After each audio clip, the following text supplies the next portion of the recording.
Que para nosotros la San Silvestre tiene ese componente de solidaridad que es fundamental, que nos ayuda a las entidades sociales beneficiarias a seguir haciendo nuestro trabajo, que quiere ser más sostenible que nunca, y eso me parece que es fundamental. Es decir, nosotros siempre decimos no. Se dice que los derechos son indivisibles y es verdad, porque y se defienden todos juntos. Por tanto, defiende la Total. solidaridad, defiende el deporte, defiende la salud, defiende la sostenibilidad, y la San Silvestre me parece que es un gran ejemplo de todo eso. Por eso estamos súper contentos de participar en ella y de estar cerca.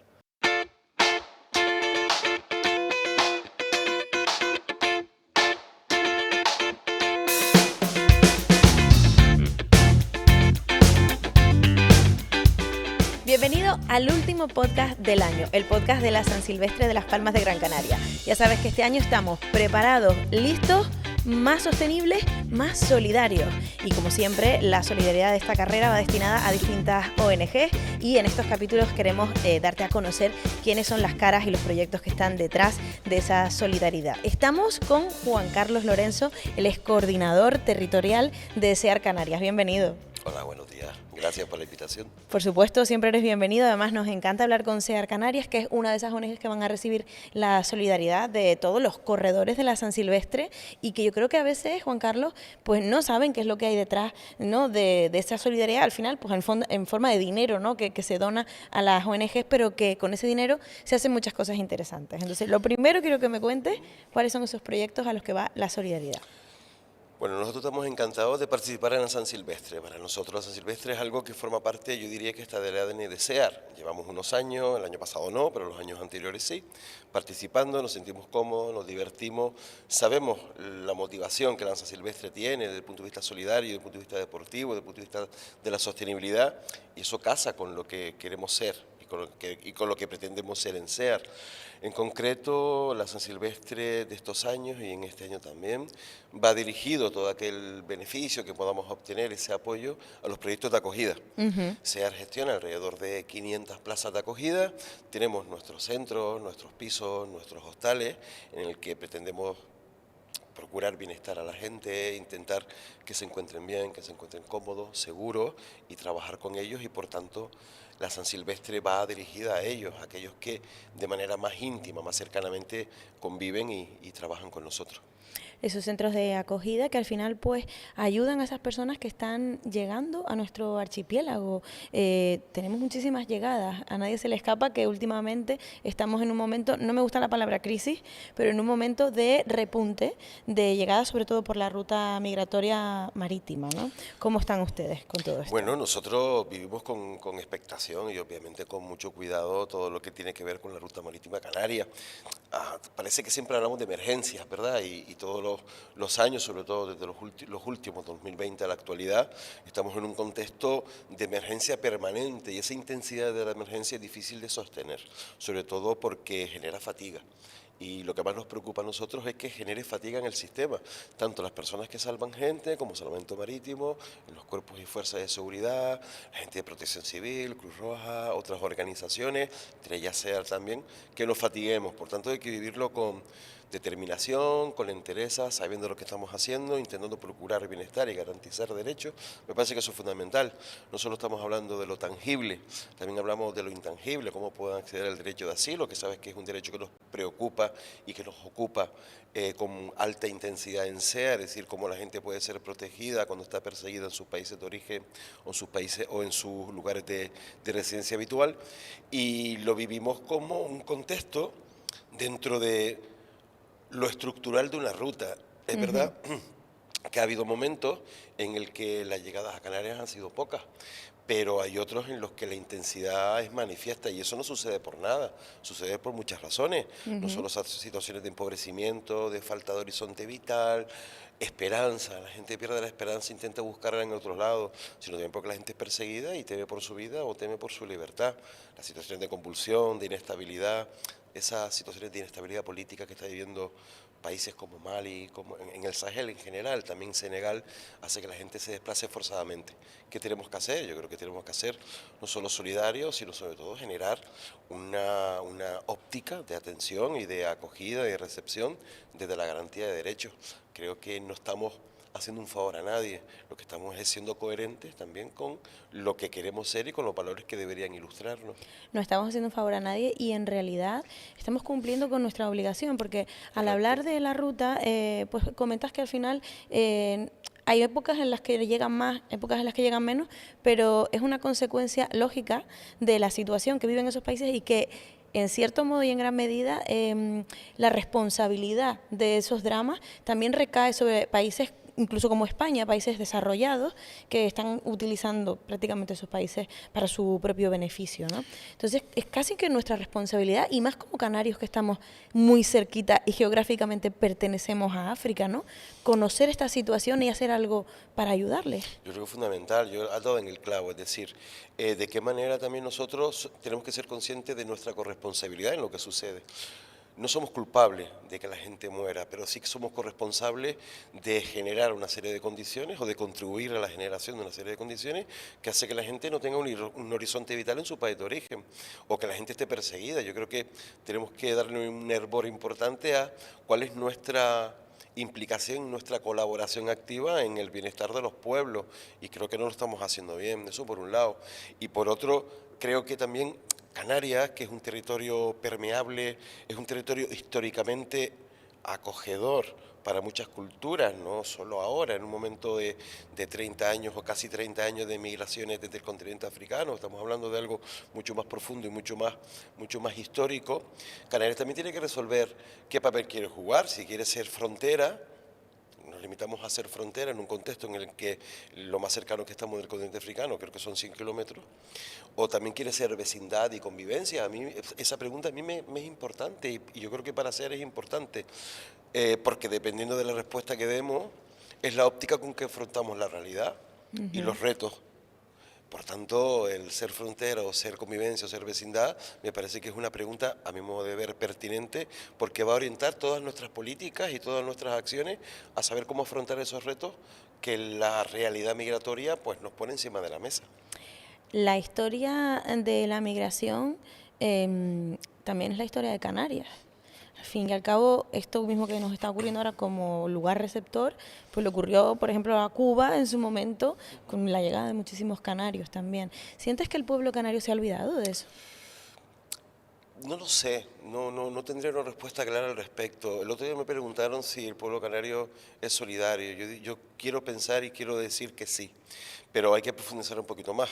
Es decir, podemos tener una visión en general de un pueblo solidario, un pueblo que tiene memoria con respecto a lo que ha vivido. O sea, cuando en Canarias el hambre, incluso la persecución política estaban presentes en muchos países latinoamericanos, sobre todo, tú señalas Cuba, añadamos Venezuela, Argentina, nos acogieron, hay veces en que no de las mejores maneras, por tanto también hay que aprender de ello, pero sí saber que somos un pueblo que ha necesitado de poder desarrollar un futuro o cierto horizonte vital en otros lugares, y creo que eso debería ayudarnos, al menos, conociendo un poquito la realidad actual, a ser empáticos con una realidad que ya hemos vivido y que podemos tener presente. Es raro que no haya una familia canaria que no haya tenido una persona que haya emigrado, incluso al Sáhara Occidental, no olvidemos.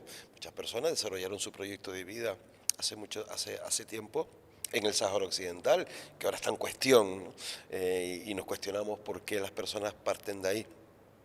Todo ello tiene que llevarnos a entender de una manera mucho más profunda, mucho más crítica incluso, ¿no? Y que el análisis no puede ser tan superficial como decir que las personas vengan o no. Hay que entender realidades, hay que saber en qué podemos apoyar, hay que contribuir, hay que evitar ponernos a pelear entre los pobres y los más pobres, porque yo creo que ese es el debate, es decir, ¿por qué las personas a veces nos manifestamos de una manera contraria a las personas que llegan? Pues posiblemente porque vemos cuestionados o de alguna manera tenemos cierta inseguridad con qué va a pasar con lo nuestro, con nuestros derechos, con mi bienestar. Y la pregunta no puede tener una respuesta con que la culpa la tienen las personas migrantes. La realidad es que quizás la culpa la tienen las situaciones de exclusión social que no hemos sabido, desde las políticas públicas no hemos sabido revertirlas y generar bienestar entre nuestra propia ciudadanía. Por tanto, creo que para entender eso, tenemos que evitar perder la memoria por un lado y por otro lado tenemos que desarrollar cierto componente empático, pero desde el conocimiento y desde un análisis mucho más profundo que el superficial en el que a veces nos encontramos. Y tú que estás en esa primera línea de batalla, por decirlo así, viviendo cómo son esas llegadas y bueno, y qué derechos son los que tienen estas personas y los que luego al final por los recursos o por la premura se cumplen o no se cumplen. Estos comentarios que tú mencionabas que muchas veces se escuchan en la sociedad, ¿no? De, bueno, ahora este que va a venir pues me va a quitar esto otro que es un derecho mío. ¿Se ajusta a la realidad en alguna medida o al final ONGs como SEAR son necesarias para sumar a los recursos públicos que al final son escasos, ¿no? Bueno, el papel que juega el tercer sector de acción social, entidades sociales como puede ser SEAR u otras que trabajan en ámbitos muy diversos, entre ellos la migración y el asilo, yo creo que tiene dos grandes ventajas. Primero, podemos ser un ente colaborador especializado para trabajar una intervención muy concreta y altamente especializada con personas refugiadas. Y por otro lado, la capacidad de adaptación y capilaridad en el territorio. Nos podemos adaptar con cierta rapidez, mucho más allá que la administración pública, y tenemos capilaridad en el territorio en el sentido de que podemos llegar un poquito más lejos con nuestros tentáculos. Ese yo creo que es el valor del tercer sector de acción social. Por otro lado, entiendo que los comentarios muchas veces son comentarios muy gratuitos y a veces nosotros mismos somos los que fomentamos o promovemos que se den. Cuando escuchamos discursos populistas, cuando escuchamos manifestaciones excluyentes y exclusivas de lo que de los unos y de los otros, cuando no reconocemos la condición de persona al otro y por tanto lo deshumanizamos y estigmatizamos la realidad de las personas migrantes, cuando no nos gusta ver situaciones de pobreza alrededor, yo creo que eso también son signos de aporofobia, son signos de racismo, signos de xenofobia. Claro, esos discursos calan rápido porque entroncan directamente con la frustración por mi propia situación que puede vivir muchas personas. Y es más, yo creo que cuando la comunicación no se hace adecuadamente, no es constructiva, no es en positivo, incluso el discurso político me parece altamente en ocasiones negligente y en otras ocasiones creo que puede ser mucho más constructivo de lo que es, hace que no puedas explicar las cosas o no las quieras explicar. Si no las explicas, la gente no la va a entender. Y aun explicándolas quizás no lo entienda, pero no haces ni siquiera el mínimo esfuerzo para ello. Por tanto, nosotros entendemos que una construcción de un relato constructivo, un relato en positivo, un relato inclusivo, genera una narrativa distinta. Una narrativa que la gente la puede aceptar o no, pero al menos tiene la posibilidad de poder hacerlo. Y eso hace que, quizás no todos, podamos ver que las migraciones, o quizás no, más que no todos, una mínima expresión de nuestra sociedad puede ver las migraciones como un elemento hostil y no como un elemento de oportunidad y de convivencia, que es como nosotros queremos verlo o como creo que deberíamos verlo. Para llegar a ese punto hace falta generar un entendimiento, ¿no?, en la sociedad. Y la sociedad al final la componemos todos en nuestras propias casas, ¿no? Cuando nosotros acabamos pues conviviendo, relacionándonos, teniendo un compañero de trabajo, teniendo un vecino o nuestro hijo compartiendo colegio con personas migrantes, ¿qué podemos hacer? ¿Qué consejo le darías tú a la gente para que se acerque un poco más a escuchar esas historias y esas realidades y entienda, ¿no?, qué es lo que están viviendo, lo que han vivido estas personas en sus países de origen?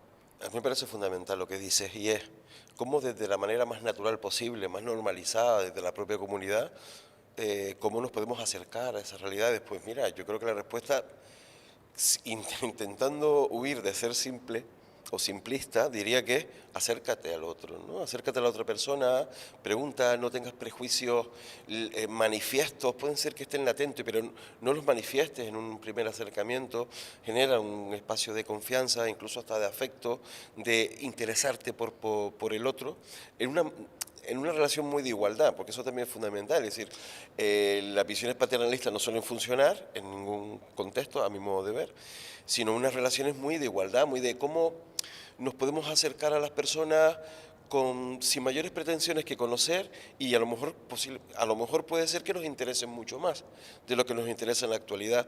Pensamos esos recelos, esos abismos que a veces nos construimos de manera artificiosa y yo creo que todo parte por acerquémonos un día, conozcamos realidades, acerquémonos a organizaciones sociales, a las personas con las que trabajan, con las que conviven con ellas, queramos tener ese deseo de conocer un poco más, y yo creo que hay muchos muros que terminarán desapareciendo, porque los muros principales no son aquellos que vemos, son los intangibles, las distancias morales, incluso éticas que generamos con situaciones en las que no deberían estar. Yo creo que acercarse con la mayor naturaleza del mundo, querer conocer a las personas, qué les sucede, cómo está, qué pasó, algo Sí, que a veces muy, tenemos muy, ese muy, muy miedo normal. como de que el otro no vaya a recibir esa curiosidad, ¿no? De buen grado, sino que se pueda sentir cuestionado o intimidado. Y simplemente, Bueno, pues a veces es preguntar, ¿no? exactamente, a Desde el veces desconocimiento, pero con respeto, claro. sí, a veces creamos un contexto en el que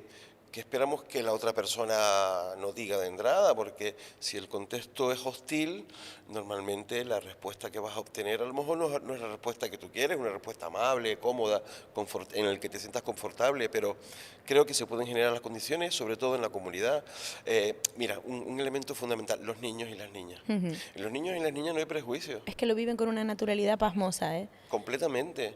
Tú ves a los chiquillos jugando en la calle, en el colegio, escuchas a hijos de amigos míos decir que es que su mejor amiga es una niña de Mali. Ese tipo de cosas, digo, no sé, me parece que deberemos aprender mucho más de ellos, de cómo se relacionan sin ataduras, sino de una manera muy franca, para que nosotros también como adultos podamos hacer algo parecido. Los niños tienen mucho que enseñarnos. Desde luego que sí, los niños y los adolescentes tienen muchísimo que enseñarnos. Llevas muchísimos años involucrado con SEAR y en general con la cuestión migratoria. Eres de Gran Canaria Sí. y me gustaría saber cómo empezaste, cómo fueron esos inicios y las primeras experiencias, si hubo algo ahí que un poco te marcó y que te dijo, este es mi camino, yo tengo que ir por aquí. Bueno, hubo un elemento que desencadenó todo esto, es decir, llevo unos cuantos años en esto, y tienes razón, más de los que podría recordar quizás, pero yo recuerdo que estaba realizando una investigación para la universidad como becario de investigación, después de terminar la carrera, y empecé a dar, los becarios de investigación a veces dan clases concretas y tal, y recuerdo que estábamos hablando, tuve que asumir una asignatura cuatrimestral que se llamaba régimen jurídico de la adopción, que realmente eran instituciones de protección de menores, y una de ellas Ujú. hablaba del acogimiento residencial. Y tenía una amiga que trabajaba con menores extranjeros no acompañados y me dijo, oye, vente un día y tal, no sé qué, para que conozcas esto, nos conozcas a nosotros y demás. Era SEAR. Y en ese momento dije, coño, qué interesante, esto me resulta, despertó mi interés y empecé a trabajar con ellos, compatibilizando el trabajo que hacía desde el punto de vista universitario. En un momento dado tuve que elegir y elegir seguir aquí, en SEAR, y dejar la universidad. Me parecía que era muy interesante el trabajar con gente, porque creo que cuando trabajas con gente y ves que es difícil, pero cuando ves que eres capaz o contribuir a generar un poquito de bienestar, normalmente las cosas en la vida cobran mucho más sentido. Por eso empecé a trabajar en SEAR. Fue casi de medio casualidad. Luego me di cuenta de que quizás mi proyecto profesional y también vital podría ir por ahí. No lo pensé demasiado y continué y yo creo que hasta ahora. En cualquier caso, cuando quieres vivir de cara a la realidad, intentar vivir de cara a la realidad con todas nuestras incoherencias y nuestros aciertos, normalmente es difícil tirar para atrás. Claro, ya una vez que das ese paso, Sí, es no se complicado, puede retroceder. es complicado. O igual que mucha gente que nos puede estar escuchando y que cada vez está más cercana a estas cuestiones y que a lo mejor quiere involucrarse más. ¿Qué les decimos? Las puertas de SEAR están abiertas. Aparte ustedes organizan un montón de eventos, Sí. foros, proyecciones, donde también se puede uno acercar a ver esa realidad más cerca. Pero bueno, ¿cómo podemos colaborar más directamente si es el deseo? Bueno, SEAR es una entidad social que es permeable, obviamente, y la ciudadanía participa con nosotros. Tenemos un número significativo de personas voluntarias, ¿no? Que tú ves el compromiso que la ciudadanía pone encima de la mesa, o gente que se acerca, nos dona cosas, no sé, quiere conocernos un poco. Entonces, pues SEAR obviamente no puede vivir de cara a la realidad, sino que pretende también influir en la realidad, transformar aquello o contribuir a transformar aquello que no nos gusta por algo que sea mejor, al menos para las personas, y claro, la gente que pueda escuchar esto, la gente o la propia ciudadanía, las personas se pueden acercar a nosotros perfectamente. Nosotros tenemos una página web que son www.sear.es. Y también estamos en Escalerita 66, estamos muy cerquita, aquí en Gran Canaria, en Las Palmas de Gran Canaria. Tenemos, verdad, que centros de acogida distribuidos por varias islas y por varios municipios en ellos, pero bueno, se pueden acercar a nosotros, escribirnos, llamarnos. Y de alguna manera, si están interesados en esto, pues aquí estamos. O sea, siempre disponibles para la gente, igual que el sector social tiene que estar abierto a que la ciudadanía se acerque, ¿no? También es una manera de transmitir mensajes, de replicar, de multiplicar el impacto, y para nosotros es fundamental. ¿Vas a correr el 31? Mira, yo estoy... Es una buena pregunta, o una pregunta... Puedes caminar también. Mira, yo no lo sé. No, mira, nosotros el 31 siempre nos juntamos, pues, entre personas voluntarias, trabajadores y tal, para colaborar en las tareas que la organización de la San Silvestre tiene, ¿no? Y Top Time, sabes que lo hacemos con un montón de gusto, y nosotros por ahora vamos a colaborar. Hay gente que trabaja con nosotros, compañeras de trabajo, compañeros, personas, usuarias también, que van a correr y que se van a apuntar a la carrera. Yo por el momento voy a estar, pues, participando como un voluntario más en las partes más, la organizativa que nos toque, ¿no?